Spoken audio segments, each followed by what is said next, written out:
մեր Հայաստանի Հանրապետության շարքային ազնիվ քաղաքացիները ում թալանում էի առավոտից իրիկուն։ Մի հատ էլ եկել այստեղ ժպիտով, ասում եմ մեզանից ապօրինի գույքեր են դու մարդիկ կարդում չի ավարտում է ձեր ապօրինի գույքը, արա։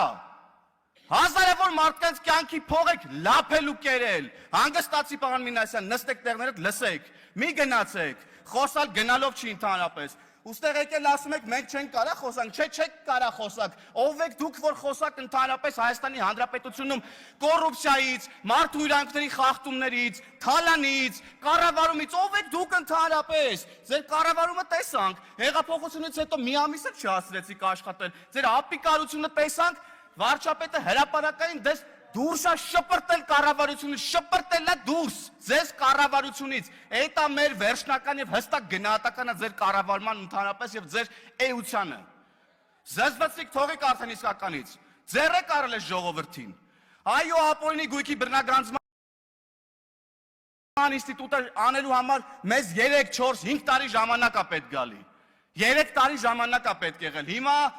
մտելա ընթացքի մեջ այդ ապօրինի գույքը հատիկ ամեն ինչ վերադարձվելու է այս պետությանը։ Ու հիմա այսպես ջղաձգված եկել եք, փորձում եք ձեր լափածը թալանածը հետ բերեք։ Սենց ինչ-որ բան փորձում են քաղաքացիական պայմանագիր խմբակցության իշխանության ներկայացուցիչներին մեղադրել են բոլոր կերած բաներում ինչ-որ իրանք են արել։ Ով եք դուք ընդհանրապես։ Այո, վարչապետը ասել է լավ արե էլի անելու։ Մենք էլ ենք անելու, ամբողջ ժողովրդի առաջ հրապարակային ձեր երեսը ցույց ենք տալու ով եք դուք, ով եք եղել ընդհանրապես եւ ուր եք գնում։ Հերիք էլա բոլ եղավարդը։ Հայ քեզ բան, մի հատ այստեղ Լևոն Քոչարյանն է, գալիս է բան դեմքով մարդու իրավունքների պաշտպանի դեմքի արտահայտությամբ ելույթներ է ունենում։ Լևոն Քոչարյանը մարդու իրավունքների փոքրիկ իշխանն է, լավ ասաց գործընկերուհիս։ Տղա ջան, ասեցի, բոլոր այդ հարցերիդ պատասխանները կգնաս հորդ կհարցնես։ Ինքդ քո մեջ կվերլուծես։ Ինչի ես եկես տեղ, ինչպես ես օգտագործվում և այլն, հետո նոր խոսանք մնացածի մասին։ Վերադառնալով մարդու իրավունքների առասարակ քննարկմանը,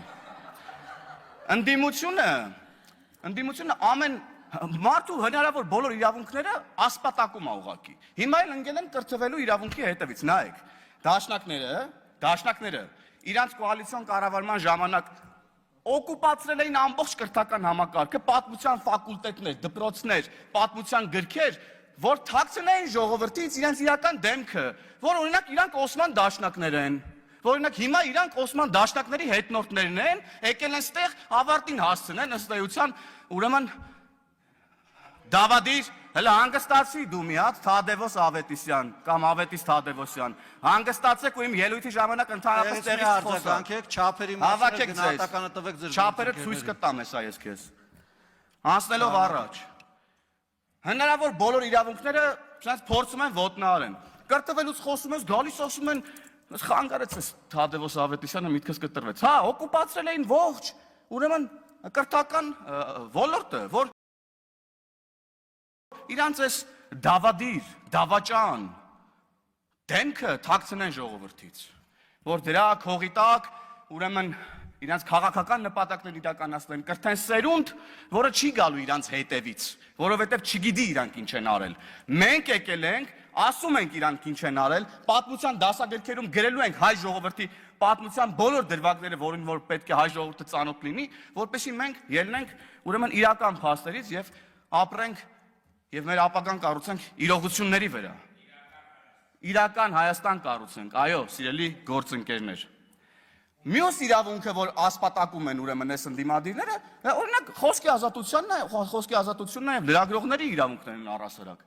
Մի հատ թթու բառ ասես լրագրողներին, վայ, կգան պլակատներով ստեղ կկապեն։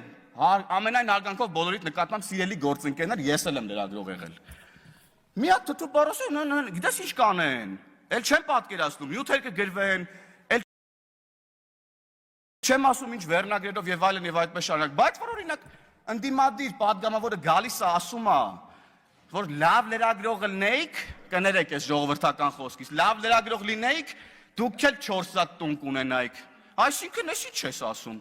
Տիկին Թագուհի Թովմասյան, հարգելի լրագրողներ, դուք նորմալ եք ընկալում ես, հարցեր չունեք Թագուհի Թովմասյանին դուք ընդհանրապես,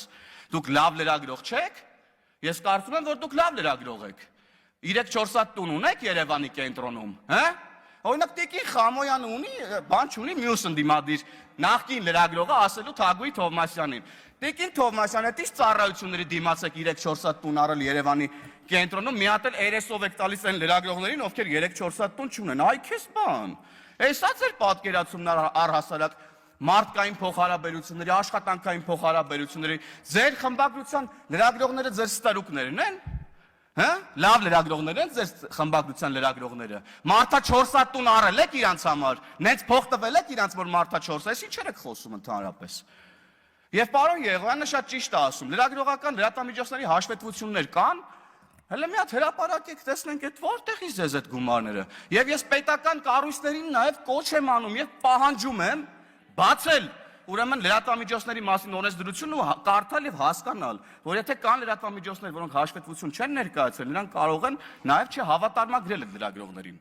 Հարգելի պետական կառույցի համապատասխան բաժինների գործընկերներ, հետևեք օրենքի տառին եւ պահանջին, խնդրում եմ։ Եվ սիրելի լրատվամիջոցներ, մեր հանրությանը ասեք, ձեր եկամուտները որտեղից են, ինչ են եւ այլն եւ այդպես շարունակ։ Եվ առհասարակ անդիմությունը իր ամբողջ փողերը լցրել է լրատվական դաշտ, լրատվական դաշտը լցրել է լրատվության հետ կապ չունեցող մարդկանցով ու փակել է դուռը այն մարդկանց համար, ովքեր ուզում են գալ եւ զբաղվել ռեալ լրատվությամբ, օգուտ տան պետությանը, բուֆեր լինեն քաղաքացիների եւ իշխանության միջև։ Բան չունեք, բա հարգելի լրագրողներ, ես մասով ասելու ընդդիմադիր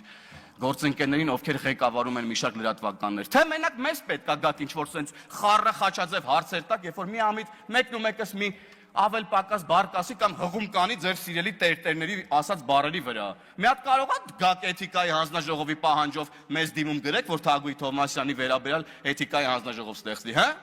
Թե դրանից ավելի քիչ եք նեղվել։ Եվ կարծում եմ այստեղ էլ, այսինքն մարդկանց իմ ընկալում ընդդիմադիրները բոլոր լրագրողներին գերեվարել են առհասարակ եւ հիմա լրագրողներից ուղակի ձայն չենք լսում։ Նախ Եվ նաև Տիկին Մանասյան, դուք լուսաձայնային նռնակների հատուկ միջոցների մասին խոսեցիք, բայց ես ուզում եմ արձանագրել, թե ինչ է տեղի ունեցել Հայաստանի Հանրապետությունում բոլորիս համար։ Հարց նոյեմբերի 9-ն է նախ տեղի ունեցել։ Եվ նոյեմբերի 9-ից հետո նախ մենք պետք է արձանագրենք, որ նոյեմբերի 9-ը, մարտի 1-ը եւ հոկտեմբերի 27-ը սրանք նույն շղթայի պատասխանատուների ձեռի գործն է։ Եվ մեր մեղքն է նաև, որ մինչև այսօր այդ բացահայտումները մինչև վերջ արված չեն, բայց այս քանի օրերի ուժային նաև իրավապահ մարմինների զեկույցները մեզ հույս են ներշնչել, որ ոչ վաղ ապագայում մենք առնվազն շոշափելի արդյունքներ այս իմաստով կտեսնենք։ Բայց ես ուզում եմ ասեմ, որ մեր ընկալումը, բառամթերքը Հայաստանի Հանրապետությունում տեղի ունեցող իրավիճակի վերաբերյալ չի կարա լինի ստերիլ եւ այսպես ասած շատ նման այլոց։ Մենք մի պետություն ենք, որտեղ ահաբեկչություն է տեղի ունեցել։ Մի պետություն ենք, որտեղ 2020 թվականին ահաբեկչություն է տեղի ունեցել։ Ես դա ահաբեկչություն եմ որակում, որտեղ նպատակը Արարատ Միրզոյանին սպանելը չէր, նպատակը բոլոր պետական պաշտոնյաների կյանքի վրա հարձակում իրականացնելն էր եւ սահմանադրական կարգը տապալելն էր, պետությունը լուծարելն էր։ Եվ հետևաբար, եւ մանավանդ, երբ որ մարդիկ հարձակվում են ազգային ժողովի շենքի վրա եւ կիրառվում է հատուկ միջոց, մեկն էլ վերցնում է, որ այդ հատուկ միջոցը հետ շպրտի իրավապահ մարմինների